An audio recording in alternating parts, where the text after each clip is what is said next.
I'm on record as having said numerous times that I would never be Jean-Luc Picard again. Not because I wasn't full of admiration and affection for the first series, for, what was it called? Next Generation. Yeah. I thought you were testing me.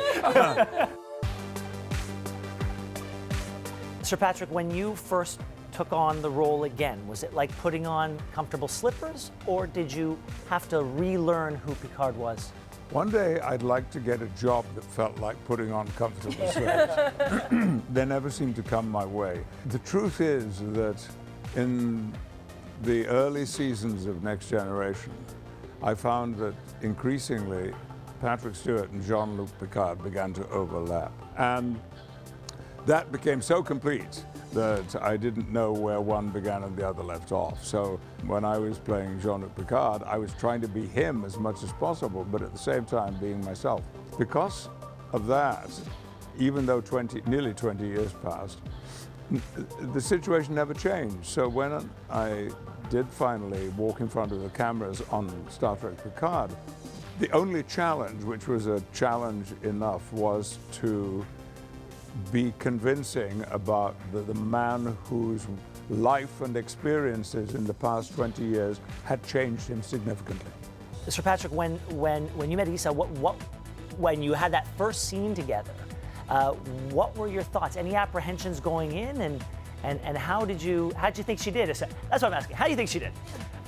Yeah, how'd you think it did? Well, that was not the first time that we'd said lines to one another, because well, at Issa's, how many auditions did you do?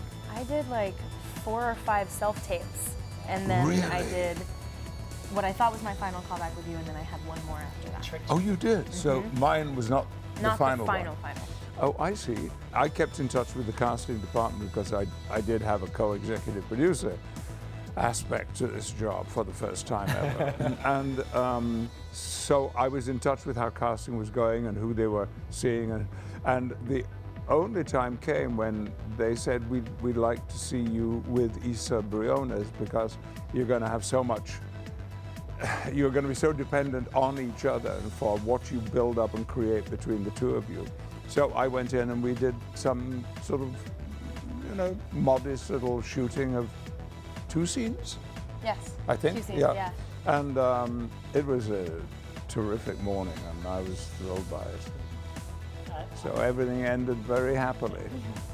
Was this the first time someone had tried to convince you to go back on your pledge to come back into the role of Picard?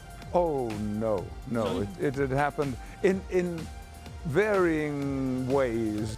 There had been all kinds of suggestions, hints, sometimes stronger than hints, but I was determined that, let me say again, it was not discomfort with the Next Generation, but pride in it, and that we had said everything. Well, perhaps that was true, but we're finding in this that there are actually, looking back, some other things to be said, and because who you are and what you are central to this new series. We feel that we're still very much in the heart of Star Trek.